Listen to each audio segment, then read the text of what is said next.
Welcome, and for most of you, good afternoon.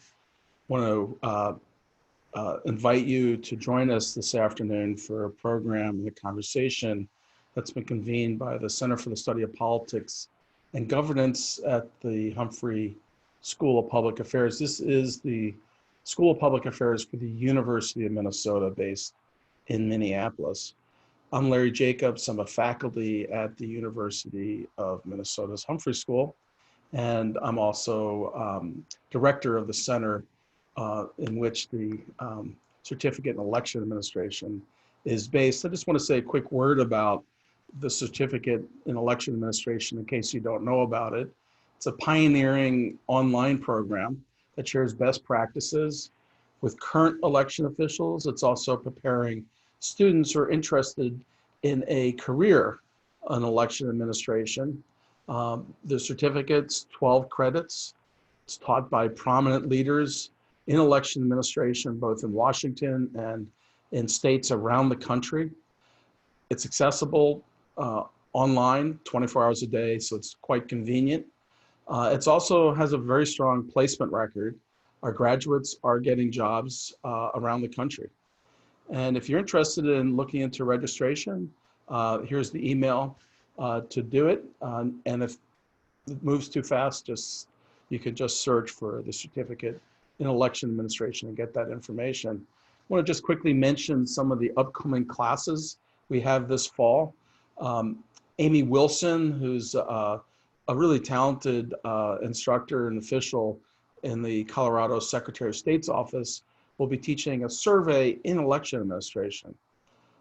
Tammy Patrick, who I think many of you will know and is highly regarded, will be teaching her course on data analysis for election administration. Very helpful course for officials and for those coming into the field at first. We also have a course on Introduction to Election Security. It's part of a concentration that we've built on cybersecurity and election security. Doug Chapin will be teaching that course. If you're interested, you can gather the information. I want to also just very quickly mention that we have a program coming up in a few weeks on September 1st. It'll be moderated by Matt Veal at the Bipartisan Policy Center, and it's looking at the challenges of voting in person. It's a lot of conversations of voting by mail. This is a program on the challenges of voting in person and a lot of the progress that's being made around the country. As we move to today's program, I just want to let you know that we value your participation. It's a big part of today's program and all of our programs. And you'll see at the bottom of the page, there's a Q&A button. Click on that, give us your question. We're gonna get to as many as possible. I wanna now welcome and introduce today's moderator, Wendy Underhill. She's Director for Elections and Redistricting at the National Conference of State Legislatures. Thank you very much, Wendy. Well, and I want to say thank you to you. I really appreciate having the opportunity to be here with you today. As I was listening to what you said, I was thinking about your role as an educator, and obviously you're educating the students at the University of Minnesota, but you have a much broader view of what education means, to include educating the public, and that is wonderful. And I think that education piece might be, follow us through as we go. So I want to introduce our panelists, but before I do that, I just want to say that the topic that's been chosen is such an important one for us. I'm thinking back at what kinds of questions we were getting in January at the National Conference of State Legislatures. And these would be questions from legislators, legislative staff, and reporters as well. And at that point, it was all about cybersecurity. And I think some people in the election world were getting even a little tired of it, although they put in 4 years of really hard work to try to make sure that local election officials, state level election officials, and the federal government were all working well together. So that was in the BC times, the before coronavirus. And now we're in the PC times, in this case, meaning post-coronavirus. And the conversation is just entirely different than it was before. And it's all about our absentee/mail ballots secure? How do we know that they're secure? What are the concerns with this? And that's all really good information, and I think we'll touch on some of that, but that's one subset of the whole picture of security for elections. So I'm looking forward to what we will learn from our panelists. Now I'm going to just give you a brief update on who's with us today. We're going to hear from Matt Masterson first. He's a senior cybersecurity expert at the Department of Homeland Security. But what he really brings to the table is experience as an election official in the state of Ohio, formerly serving as a commissioner for the U.S. Election Assistance Commission, and just an absolute passion for running good elections and being able to express to the world how you know you're running good elections. Then we're going to hear from Jennifer Morell, and she is the director of the Election Verification Project at the Democracy Fund. And I'm fairly sure she wears some other hats too, which she might share with us when we get to her. Again, from my perspective, what's great about Jennifer is that she is a former local election official and brings that to the table, as well as her ability to break down really tough things like risk limiting audits in a way that makes sense to the average reader, such as myself. And then we're going to turn to Maurice Turner, and he is a senior advisor at the U.S. Election Assistance Commission. And I would say that the EAC was very lucky indeed when they grabbed him. He's been there maybe, I don't know, 8 months, something like that, he'll tell us. He has a deep background on elections, on security, and on the internet, and how to put those together. And again, what's maybe more important from my perspective and yours as learners today is that he knows how to take that forward to an audience at whatever level they might get at. So we have three great educators. Let's just go ahead and go with it. Matt, take it away. Yeah, Wendy, thank you. And what a pleasure it is to be here with three of my favorite people in elections. Usually we'd be together at conferences, kind of sad not to, but really appreciate Minnesota, Larry, you all allowing me to do this. I taught a class for the program last spring, and really enjoyed it. Wonderful program. So from my perspective, I lead the election work at the Cybersecurity and Infrastructure Security Agency, or CISA. It's part of DHS, but we're independent, and our job is to support state and local election officials to manage risk to their systems, to support with information sharing and services. And I'll talk a little bit about how we're doing that. I think Wendy hit the nail on the head. There was pre-COVID and post, I hesitate to say post-COVID, during COVID, DC maybe. And cybersecurity was at top of mind election officials over the last 3 years. There's been recent studies released by the Center for Election Innovation and Research that shows real progress being made around securing systems. We're seeing two-factor authentication used more widely. We're seeing network segmentation used more, and better information and training happening for state and local election officials. So that's wonderful progress. I've seen the work put in. We at CISA, as we're out doing support and services, have really seen the improvements made. Doesn't mean we don't have more work to do, and I'll touch a little bit on that, but election officials really deserve credit for what they've done. And then COVID rolls around, and you know, presidential elections weren't exciting enough. We might as well throw in a pandemic in the midst of this. And like the election community always does, they put their heads down. They work to understand exactly what needed to be done. Some of the early states shared information about what worked and didn't work, which is just so typical of the election community. And really, states have worked with their locals to understand what needs to happen, whether that's expanded absentee voting, whether that's more in-person opportunities, use of arenas or fields, drive up or curbside voting. Innovation abounds as election officials work to respond. But those cybersecurity challenges still remain. And in fact, the risk changes as systems change, as processes change. And so for us at CISA, we've worked really hard to understand how has the risk changed, what changes are election officials necessarily needing to make, how can we best support them and manage that risk, and then how do we talk about this with the public? How do we engage the American public? We know that voters often take 3 or 4 election cycles to become comfortable with changes, even small changes in the process. And so election officials have been put in this position, one, to change quickly, which is not a typical thing for an election official to have to do. And then two, to engage their voters about what those changes are and how to engage the process.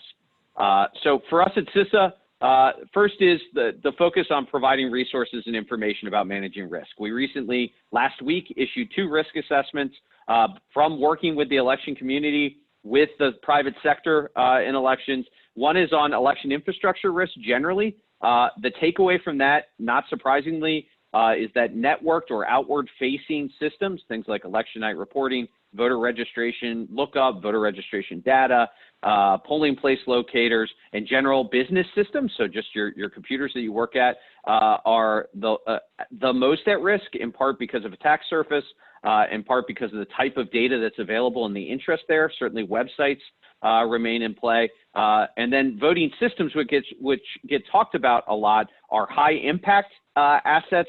But what we've seen is a move towards more auditability across the states. 92+% of votes cast in this upcoming election will have an auditable record. So how do we focus on doing good, efficient audits? And that's something Jennifer will touch on and has really led the way on. Second is we released a risk assessment specifically around absentee by mail voting, really focused on what changes are happening in the community. These changes are happening quickly, and where is risk being introduced? And what we found is, first of all, absentee by mail voting doesn't increase the risk in our assessment. It just shifts the risk to different areas. And those areas are first and foremost management of third-party providers. As election officials are quickly responding to COVID, they're bringing in mail house vendors and processing and central count scanners and all of those things that they wouldn't have necessarily had if they weren't a high mail-in state. So Colorado, Oregon, Washington already had all of this, but for states that are really ramping up, you may have more third parties involved. How are you managing those vendors? What are their accesses? What data do they get? How are you controlling that? How are you understanding the integrity of that data?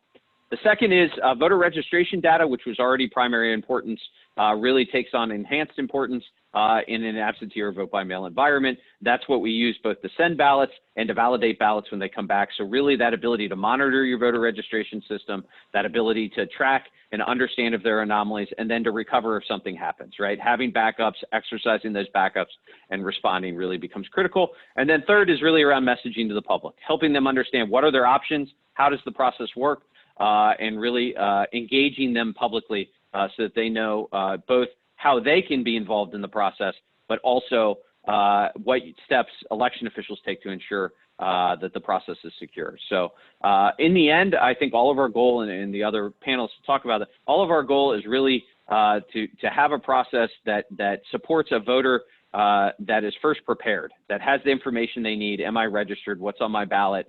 How do I interact with the process? Second, a patient voter, a voter that understands that things are changing, that it may take time to get your ballot, may take time to return the ballot. Election night results may not be as complete as is typical, but remain patient. The process remains secure and interact. And then participating voter. We know we need poll workers. We know that COVID has really challenged us to do that outreach.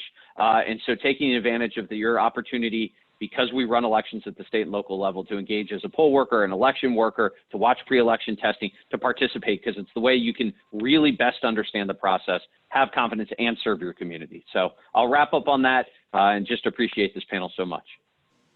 Well, Matt, one thing that comes to my mind is that this is a new definition of participatory democracy. It's not just voting, it's paying attention in advance, watching the pre-election activities, and serving. And if we could just everybody say, please encourage everyone to serve as a poll worker, that would be great.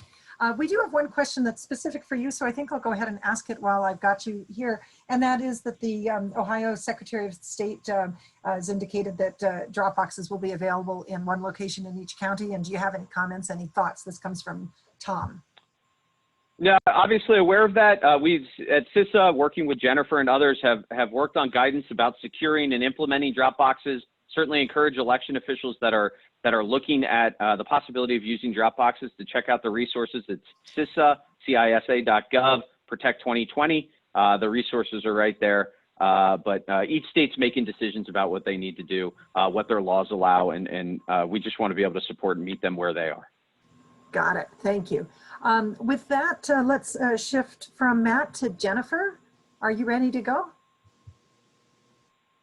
I am, Wendy. Thank you so much. It's exciting to be here.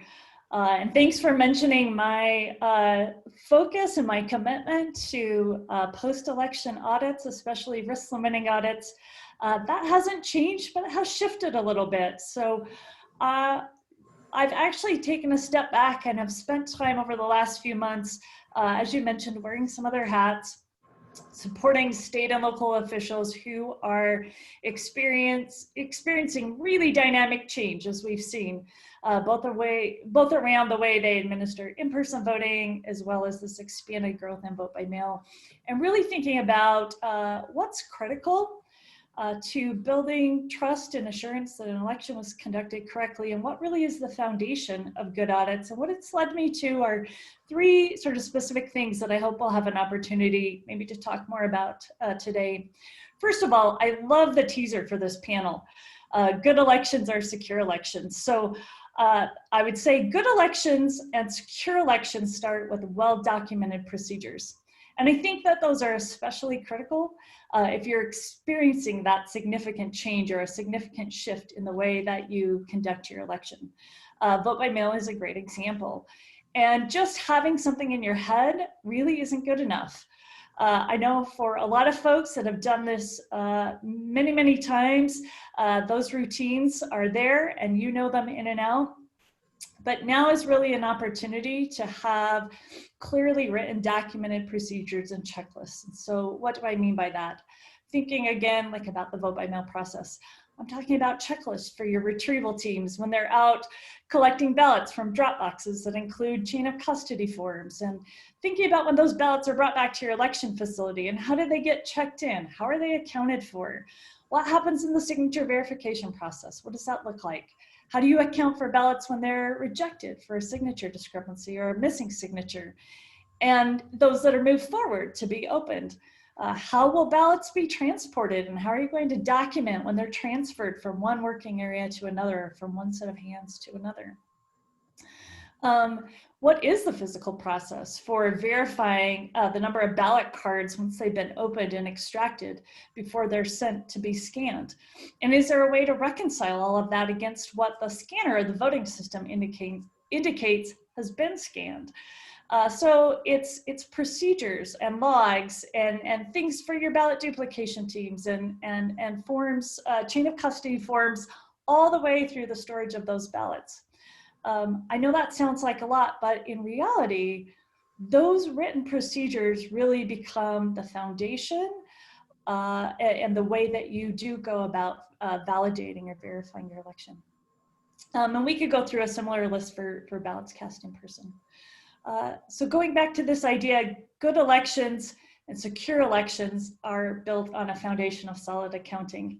And I've mentioned those terms already: reconciliation, ballot control, chain of custody, auditing, those sorts of things. I think this is particularly important for this election cycle. We do not need headlines to say, 2,000 ballots missing, recovered during the canvass process or something like that, or found in a ballot drop box that were unaccounted for. So really thinking about creating these routine protocols by creating checklists, as I've mentioned already, and coupling those with chain of custody forms and these ballot tracking or batch control sheets is really important. But I think the thing that I would just caution people about is we're going to be faced with this urgency, this sense of needing to get results out quickly. How do we move ballots through a little bit faster? And I want to make sure that we don't sacrifice the time it takes to complete those forms and to complete that reconciliation or balancing just to gain a little bit of extra time. And I think that that's happening as I talk to many of you, as I talk to many local election officials. They're doing this, and they have been doing this for a very long time. But I also know from talking to many of you that it's challenging because you're working with this diverse group of poll workers and temporary workers. And so now is really the time to test your system. CISIS talks a lot about testing your network, testing your cybersecurity. I would say test your internal protocols and standard operating procedures, run them through a dry run or dress rehearsal, and make sure that those forms are intuitive and easy for people to complete. And then all of those things, the standard operating procedures, the ballot accounting forms, that really then becomes the foundation for your audit. And I won't dive into what's needed for that, but if you're contemplating doing, if you're required by law to do a post-election audit, or you're contemplating a risk limiting audit pilot or something like that, focusing on standard operating procedures, focusing on ballot accounting really makes the rest of the transitioning into an audit sort of framework much easier. Final thing, good elections, secure elections are administered, I think, on this belief in transparency and that democracy belongs to all of us. And we do that. We encourage, as you've mentioned, voters to participate, but we also have a responsibility as election administrators, as folks that are supporting the election community, to help communicate what those processes are, both to voters and stakeholders, so that we help them, as Matt said, set realistic expectations, so that we can help them form a plan and know how they're going to vote and when they're going to vote and what the requirements are. And so some of the work that I've been doing is to really help election officials think about how they can educate voters and others on all of these processes that I mentioned, and inform them not just about what to expect, but the added benefit of that is when the public understands what actually takes place. They're actually probably one of the first to pick up the phone and call you when something isn't quite right or something looks amiss. So I think I'll end there. That was wonderful, Jennifer. Thank you very much. When I think about local election officials, I have two thoughts that come to mind. One is that they know how to squeeze a nickel harder than anybody, because generally speaking, money has not been flowing towards election departments. And the other is that they're a little bit like Santa Claus, because they've got their lists and they're checking them twice. And you talk about checklist a number of times. It doesn't sound very sexy, but it is that kind of attention to detail is what makes the difference between being on the front page for oopses and or staying on page 3 for what a nice job you did. You also kind of picked up on the communication / education theme. It seems like transparency is a great thing on its own, but if you're transparent but nobody knows it, that's not the same. You've got to let people know that your systems are transparent. So the education theme goes on here. Here's a little bit of a wild card. What can you tell us about contingency planning for election officials? Yeah, there's been a lot done around that, and I think thanks to good work from CISA and the EAC for putting together templates and running folks through tabletop training exercises, that sort of thing. But it is a little bit complicated now, because you used to focus your contingency plans on things like natural disasters or folks just not showing up, and now this very real situation where you may have to close down a polling location or deal with voters that come in that let you know that they have COVID, and you've got to figure out how to handle that and how to still allow them the opportunity to vote. So I think it's been a pretty big focus. Matt, I know, can talk more about that. And that's another area where one thing that I've seen really elevated that has been critical to the success of those contingency plans is communication, is thinking about, like, who are all of the people, both within my local jurisdiction, at the state level, federal partners, need to be communicated to, and in what order, and what information needs to be shared with them. I think, Wendy, one of the remarkable things that's happening is that we're realizing that successful elections don't happen in a bubble, and it takes a lot of collaboration and a lot of work among a lot of different entities and expertise to make all of this work really well. That's for sure. And I know that at the end of this, we're going to be sending out some information to folks. And if we could put on that list any samples of chain of control forms, that would be great. There's a question in there. And speaking of questions, if any of you have questions for any of our panelists, please do put them in the Q&A. Maurice, are you teed up, ready to go? I am. Go for it. So my name is Maurice Turner. I am Senior Advisor to the Executive Director at the Election Assistance Commission. Our goal is really to act as a clearinghouse to make sure that state and local officials have all of the information and resources that they need to conduct their elections, to make sure that they're accessible, secure, and also usable and accountable. So with that being said, it sounds like we do a lot, which is true. We're a relatively small agency, but we think that we have a big impact in that we try to bring together as many partners as possible. You've heard Jennifer and Matt talk about the importance of collaboration, and that's really at the heart of our mission.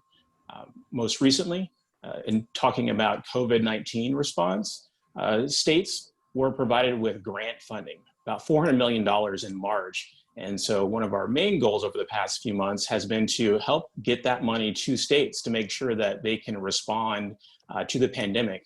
And when I talk about respond, I really do mean the nuts and bolts of administration to make sure that they have enough hand sanitizer or shields, or even remote access for their election workers to make sure that the elections can run on time. So part of that includes bringing that information back to the EAC so that we can help distribute those best practices to the other election officials, to help share that learning. And that's why I talk about the importance of collaboration.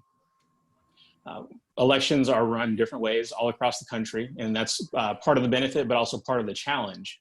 Jurisdictions vary in size from a couple of hundred voters to millions of voters. And so it's hard to say that one particular solution is going to work the same way for everyone. There are obviously laws that are in place, different resources that are available that would change how a local election official might be able to take a best practice and bring it down to their day-to-day operations. So we've talked about sort of what we've done in COVID response, but taking a step back, the AC's role is also to make sure that we're collecting data from a more of a historical point of view. We have our EVES study, that's the Election Administration and Voting Survey, to take county level data and surface that and really get to the root of how are elections being run across the country. And that's the data that you often hear referenced in news stories or other research projects. So we take that role very seriously to make sure that on a regular basis, we're conducting this study, as it's stated in HAVA, Help America Vote Act, so that we can notice the trends that are going along in election administration. I always think it's funny when people talk about their election traditions and trying to keep things the same. But if we look back, election administration has been vibrant and innovative for decades now. Elections are almost nothing like they were even just a few years ago. If you're talking about the arc of going from primarily paper-based ballots to then shifting over to DREs and BMDs, and then back to having the paper audit trail. So there's been constant change. Voters can now register online through a number of different portals. And now we're starting to see ballot tracking. So if someone actually mails in their ballot, in some jurisdictions, they'll be able to track the progress to make sure that it's received and that it's being counted or adjudicated. So I think that with all of these new technologies that are coming into play, it's important that election officials have some place where they can go, some place where they can trust the people and the information they're getting so that they can learn these best practices and put them into use. Because one thing I've heard consistently is that we're never taking anything off of the plates of election officials. They seem to be getting more work all the time, but nothing is really coming off of their plate. So whether it's COVID or cybersecurity or power outages or poll workers, they need to be as flexible as possible and as prepared as possible to make sure that voters can access the ballot and trust in the results. Well, Maurice, that was great. I want to say that the data that's kept at the Election Assistance Commission is really quite remarkable. It was a heavy lift when it got designed, and every 2 years it just gets better and better. And I love the fact that our data that we do and your data often are in great alignment, not always. Could you talk to us just a little bit about the misinformation, disinformation side of things? That's a little different than the cybersecurity. It's a little different than the vote counting, and it's a little outside the envelope, but share with us what you can on that, please. Certainly, misinformation has been a threat to elections for quite a while, but it's now just coming to the surface. It's definitely been accelerated in terms of its reach and efficacy with the popularity of social media platforms especially. So the concern is that especially in 2020, where we're having so many legitimate changes to the way that our elections are being run, whether it's a temporary response to COVID or it's a permanent change in speaking about those more innovative ways of reaching voters, whether that be through voter registration online or tracing those ballots. So it's incumbent on election officials to make sure that their voters know that the local election officials are a source of trusted information, but more importantly, to help educate those voters. As Matt said, being prepared and patient is something that all voters can do. So taking a moment to think about that post that you're sharing or that tweet that you're retweeting, really can mean the difference between those misinformation messages going viral and impacting more people or stopping with you. That's why the social media platforms are working at multiple levels of government to engage with state, local, and federal partners to help identify those kinds of messages, and more importantly, stop the spread of those messages. We have seen in recent months, even recent weeks, how the social media platforms are stopping the spread very quickly and very aggressively when they are being notified that there is misinformation going out, whether it be about COVID or about elections. And so we definitely appreciate that level of collaboration and helping to make sure that not only the voters don't see those misinformation messages, but that they also get accurate information up front. I believe it was Facebook just yesterday or today announced their new voter information portal to help surface information about where people can go for election information and even how they can vote and register to become poll workers. Well, excellent. Thank you. So we keep coming back to this question about messaging, and you just shared with us. Jennifer and Matt, would you also just give us a hint on what you think good messaging would be for local election officials to be getting out to the public? And Matt, I know you touched on it, but let's just have a couple of concrete things. Is this about Facebook? Is this about posters? Is this about getting in touch with your local reporters at your local newspaper? What's the way that local election officials can get their message out? Oh, I'll go to Matt first. Jennifer. Oh, yep, I'll go. I just didn't want to say, wanted to give Jen a chance. Yeah, really excellent question. And the first part of this is to be transparent with your voters about the changes in the process. When you know there are changes, when decisions are made around how folks can vote, what options are, polling places, things like that, making sure that it's pushed out loud and clear. I think the biggest challenge here, frankly, election officials do a very good job of doing this, in my experience. Is their microphone loud enough? How do we amplify their voice as a trusted voice of this type of information, whether it's through local news, national news. Again, Maurice touched on Facebook's announcement, making sure Facebook, when they're sharing information, is getting it directly from state and local officials, so it's up to date and accurate, I think is really, really critical, so that voters can engage with that information. And again, in an environment where we know adversaries are trying to undermine confidence in the process, right? Where we know that's part of the goals here. The ability to pre-bunk messaging, to reassure voters about how the process works, the amount of time and energy that goes into things like the certification process, maintaining lists, voter registration lists, things like that is really, really important, because the more voters hear it, the more sources they get it from, whether they see it on TV and then again reflected in their social media feeds, the more likely it is to resonate, to allow them at the very least to pause and say, wait a minute, I know I saw something about this. I think my state or local election official has some information about that, right? And so at CISA, we've been very focused. We have an entire initiative around countering foreign influence on this. And so we have products, everything from a product around how does disinformation take hold and spread. It's called our War on Pineapple product. So it takes the divisive issue of pineapple on pizza and uses that to show how divisive issue is targeted at the American public and can be spread. The answer is pineapple does not belong on pizza. Anyone that answers otherwise is supporting the adversaries in that mission. But we also have really simple flyers and even toolkits, state and local toolkits that say, here's how to talk to groups about disinformation, to encourage them to read beyond the headline, to encourage them to think before they link to something on their own social media accounts, to check sources of information.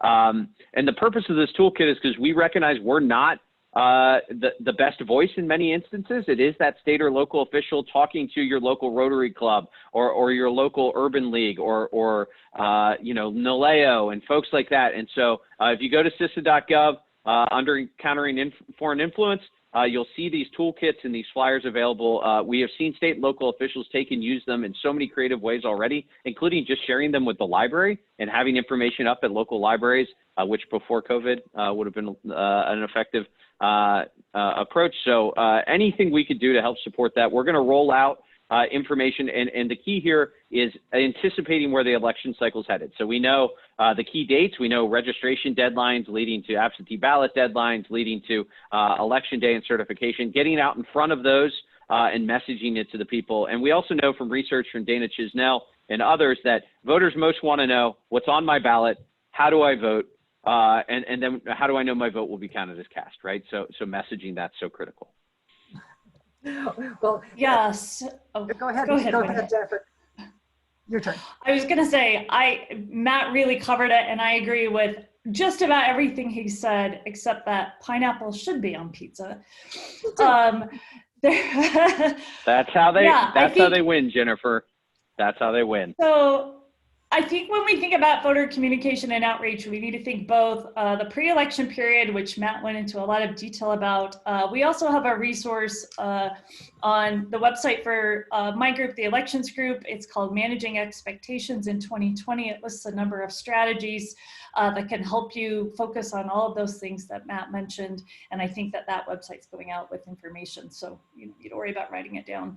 But I also think like now is a good time to start thinking about how you're going to handle your results reporting. And I think it needs to be more than just putting up results, but really giving people a sense of what you're reporting, being specific about how many votes were cast and what proportion of those are mail ballots, in-person ballots, provisional ballots, what's been reported, what is still to be reported, and then maybe even thinking about putting it in context with what you saw in 2016. So I think as we start to think about slower results reporting, helping voters see, for this election, this number of ballots has been cast by mail as compared to 2016, when maybe it was 2%. This year we're looking at 80%, just so that you start to set some expectations. I think is going to be really, really critical, just to helping them, your stakeholders, your media, everybody sort of understand what is the picture of what we're looking at as we roll through these next few weeks towards Canvas and certification. Great. We have lots and lots of really good questions in the Q&A, so you can keep them rolling. I'm just going to proceed with them. Carol asked, because we're on the topic of messaging, what can we do to provide consistent messaging to the public about the security of voting by mail? So now it's a specific message, whereas before it was a more general message. Maurice, I'm going to go to you first, just because you've been silent for a moment. And then if the other two of you want to pop in, raise your hand or something, and I'll have you pop in too. Well, I think that's an excellent question, because I have an excellent answer for it. We can just look at the data.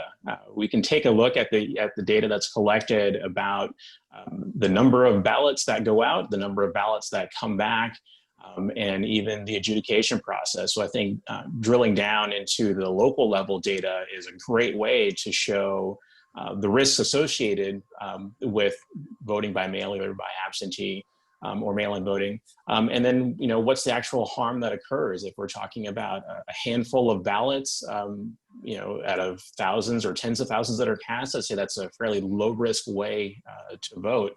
And I think, you also look at the other side of the coin, which is, what are the risks that are associated with in-person voting?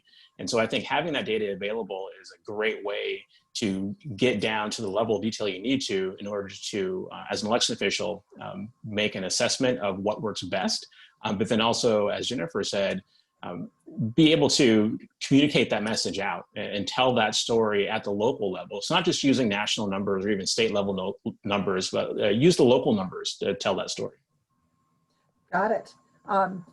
Matt and Jennifer, want to add anything on messaging on voting by mail?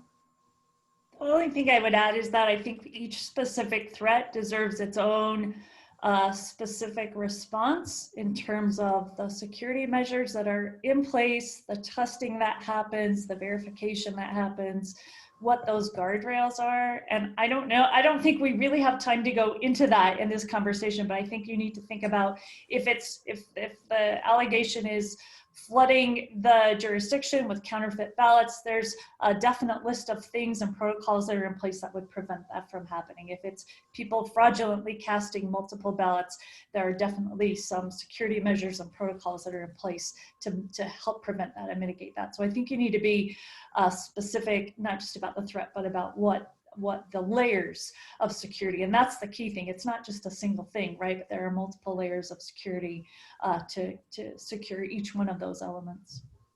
And Matt, before you jump in, let me add two more questions from other people that were about voting by mail. Bill asked, with the increase in absentee mail ballots, do you feel that states and municipalities have the tools to handle it? And then Patty asked another question. She lives in Washington, where they send a ballot to everyone. She says, is all mail voting being considered for other states, either just in the moment of the pandemic and beyond that? And so if you can address either or both of those, that'd be great. Yeah, I'll do my best. I appreciate it. First, on the question of how all mail voting or the response, what we've seen is there were already 5 states that do this: Washington, Oregon, Utah, Colorado, and Hawaii. We have seen California, Vermont, and Montana also head that direction. At this point, we're in August. I think most states are finalizing their approach. And what we're seeing, just generally speaking as a trend, is that in states where no excuse is required, they're finding ways to either engage the public to talk to them about how to request an absentee ballot or mailing absentee ballot applications. We've seen a couple of states do that. In states where vote by mail, you require an excuse, we've seen several states say COVID counts as that excuse. Here's how to interact with the process. And so what you see is states responding by using the tools available to them already, either through the law or their processes, in order to engage voters to say, you know, this is an option for you, and here's how that option can be used in our state, right? And so our goal at CISA has been to understand how states are doing that, and then engage in conversations with them about how we could best support them. So on our website, we have, having worked with the EAC and state and local election officials in the private sector, information on ways to manage the outgoing mail process, ways to manage the incoming mail process, ways to secure your staff in these environments, right? You're going to need people to do this. And to the question about tools, do they have the tools? In some cases, yes. In some cases, no. And they've responded with creativity and frankly, a little bit of brute force. What we've seen is they may not have the mail sorters and things like that you typically see in a high volume mail election office. So what you see is a lot of people physically distanced, working together in bipartisan teams to process the ballots. So I think the creativity and response from election officials has been very real. I would say, I know the focus is on absentee or vote by mail, which I totally understand, but we're seeing that same innovation and response in in-person voting options and in ways to serve the public in a variety of ways. And as Jennifer said, I think very eloquently, each method of voting, each interaction carries with it risks and mitigations and controls. And so understanding what you're implementing and how to implement those controls to ensure security, and then being transparent about it, right? Then talking about it and sharing with the public what you've implemented and how you've done it is really, really important as changes are made, because very naturally people are going to have questions, and that ability to engage and be open about the changes you're making and how you're securing it is really, really critical. The other thing I'll note, and election officials have done this very well, is vote by mail or absentee voting. Many people think ballot goes out, ballots mailed back. What we know from many states is ballots are dropped back off at the local election office, ballots are dropped off in other places. And so understanding those options helps to mitigate some of that anxiety around the process. Okay, if I can't get it in the mail, what are my other choices? How do I respond? What's available to me under state law? So having that available on your website and engaging people is critical. Great. I want to move on to the U.S. Postal Service because we've got several questions and I'd like to share them all and then ask each of you to respond. Everett asks, what impact will USPS changes have on the election and what are the mitigation options? That's a pretty good broad question. Linda asks sort of similarly, will USPS be able to handle the mail? And Donald asks, how can we respond to President Trump's comments that the mail voting could be leading to fraud? Maybe that belonged with the earlier piece. I saw USPS and put it together with this. So mitigation, what will the impact be? What are mitigation options, and can the Postal Service handle what's in front of them? Jennifer, I'm gonna put you up first on that, and then Maurice. Yeah, you bet. So it's all about communication. And I think having ran elections in Colorado, which is an all-mail ballot state, we found this to be true time and time and time again. And I'm seeing election officials across the country embrace this idea of messaging to voters. Here are the legal deadlines, but ideally you need to be submitting early. You need to be returning 3 to 5 days before the deadline, those sorts of things. So understanding here's the legal deadlines and here's the probable time that it's going to take for that piece of mail to move through the postal system, whether that's getting a ballot to you or coming back. I think the use of drop boxes, well, I know it's controversial in some locations in some states, is a really great option. It gets those ballots to the local election official much sooner. It allows them to start processing them sooner. Again, there are certainly ways to secure those and communicate those to voters. So especially in communities where there maybe already was mistrust of the postal system and now it's just grown because of the things that we've seen in the news, having some alternative, I think, is really important. And we should, be very thoughtful about politicizing that as a way to return ballots. Right, and I think I said Maurice next. Yeah, so EAC has been working with partners since the beginning of the COVID-19 pandemic, working with a joint working group to get out specific documents around expecting increased ballots by mail and the considerations that come along with that, hosting roundtable discussions where we get to the details of talking about things like, well, what's the lead time on the manufacturing of equipment that can do high-speed sorting and scanning of ballots, and what are the considerations that are necessary if those aren't necessarily available to a jurisdiction in time for the November election.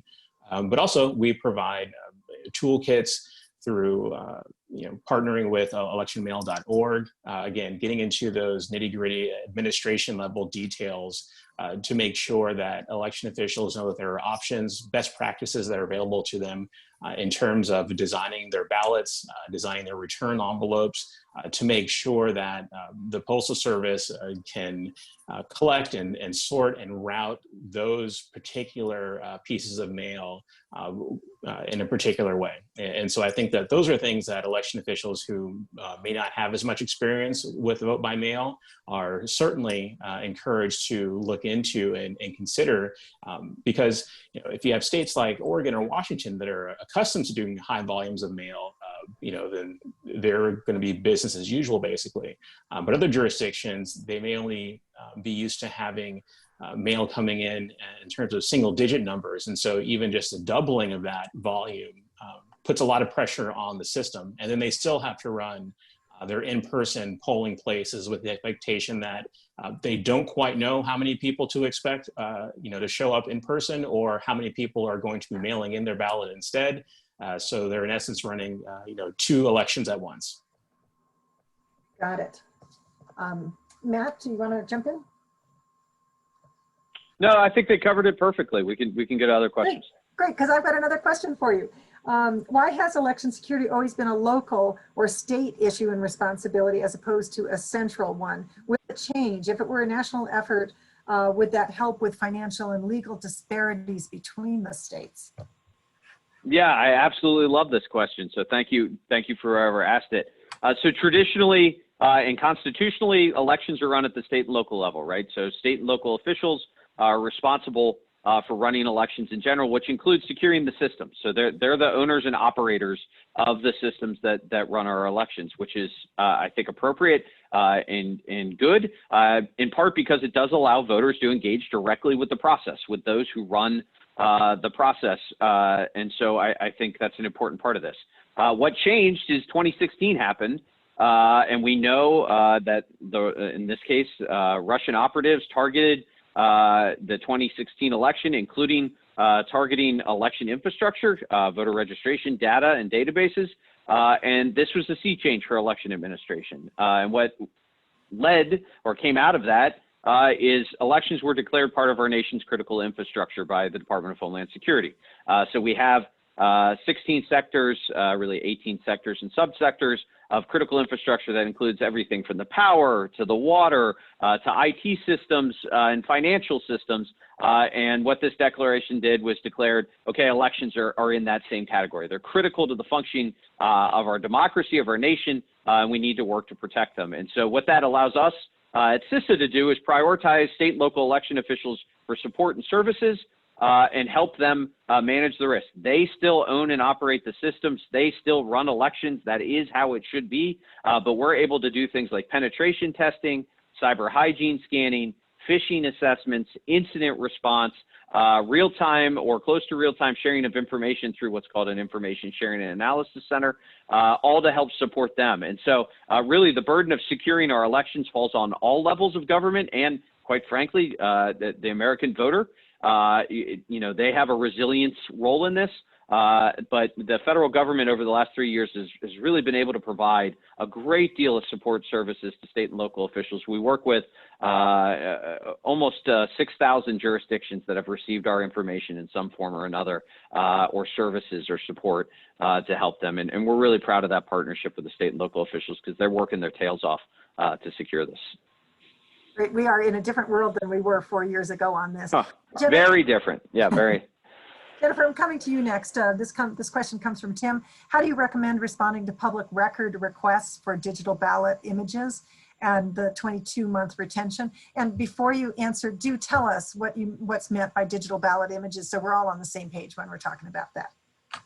Sure. So most of the new voting systems, when you scan a ballot, it takes a picture. So when we say a ballot image, it's just that, it's a picture of the ballot. There's also a lot of metadata associated with that ballot that is used to interpret it and to tally results. The answer is really simple. It's in most of the time determined by statutory language. So state to state, there will be some sort of definition of what is public and what is not. I've seen states extend the definition of a ballot to include language around ballot image or the electronic version of the ballot.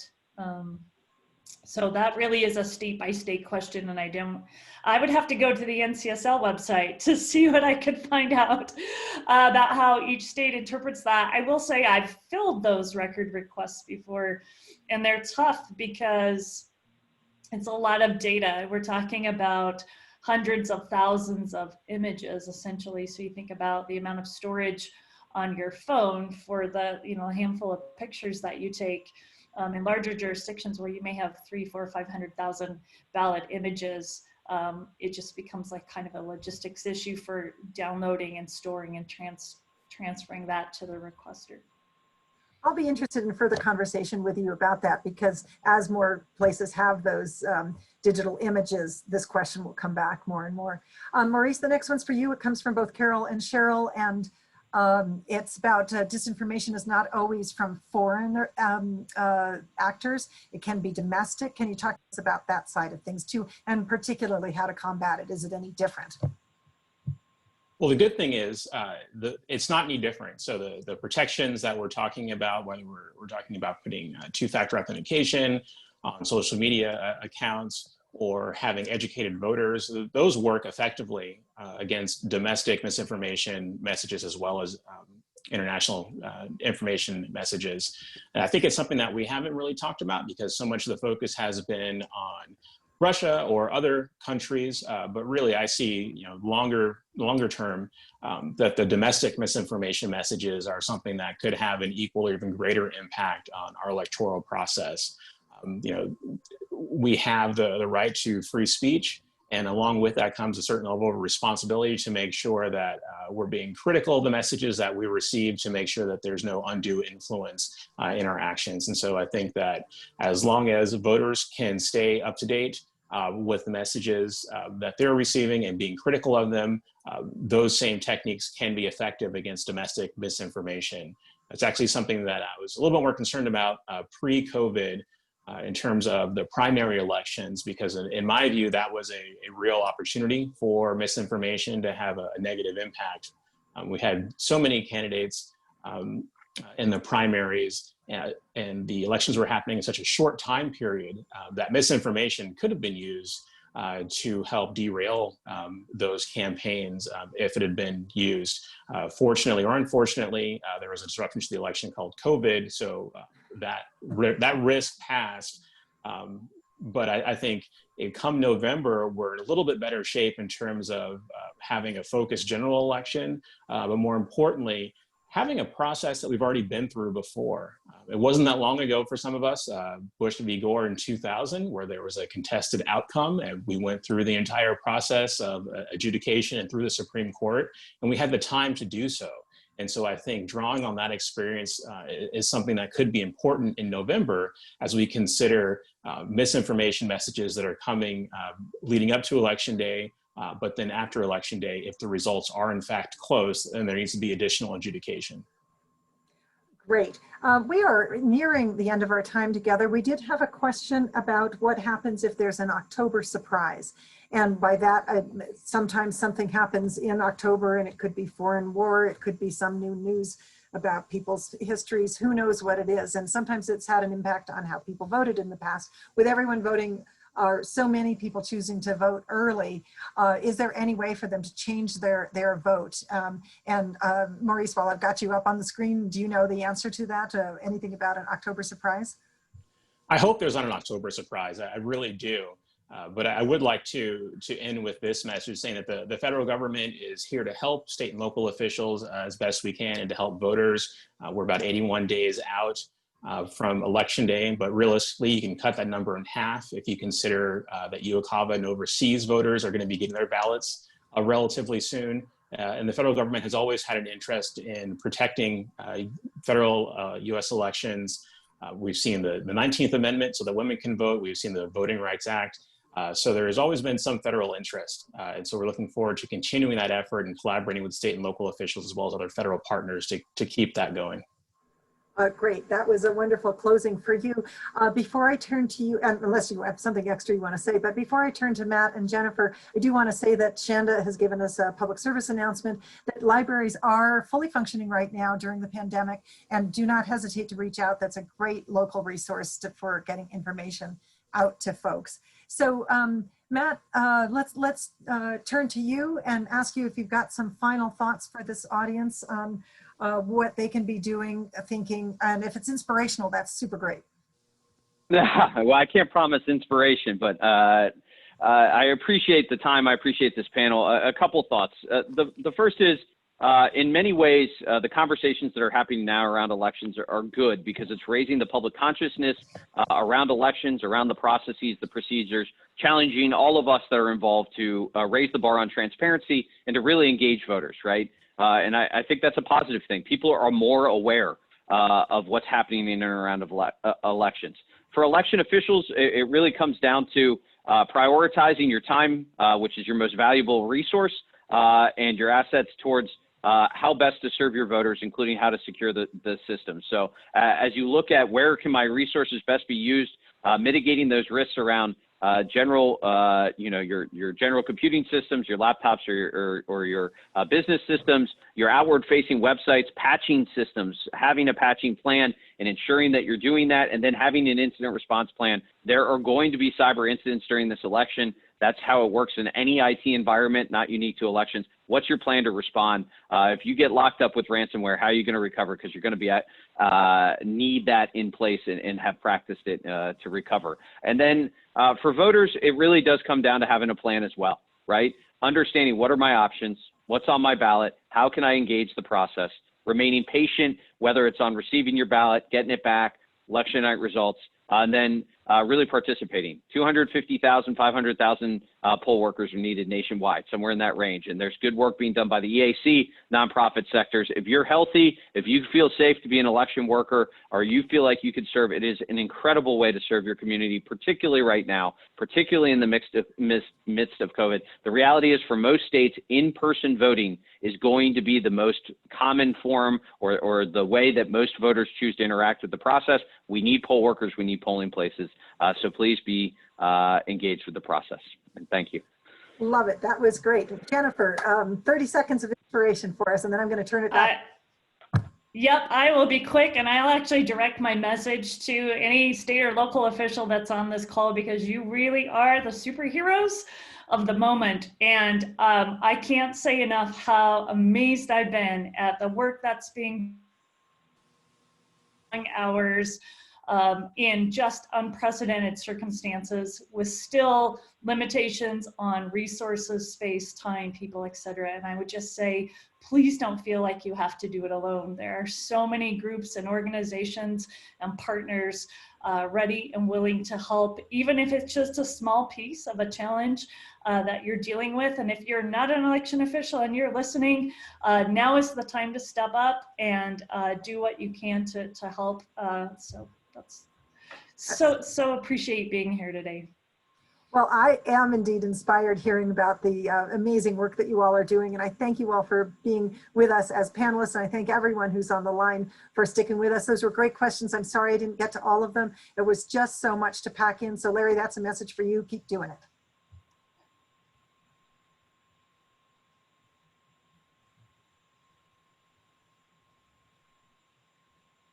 Thank you everyone for joining us today. You'll see here on your screen, we've got the email contact information for the folks who were our speakers. Thanks again to Wendy and all of our panelists for a great session today, and have a good rest of the day.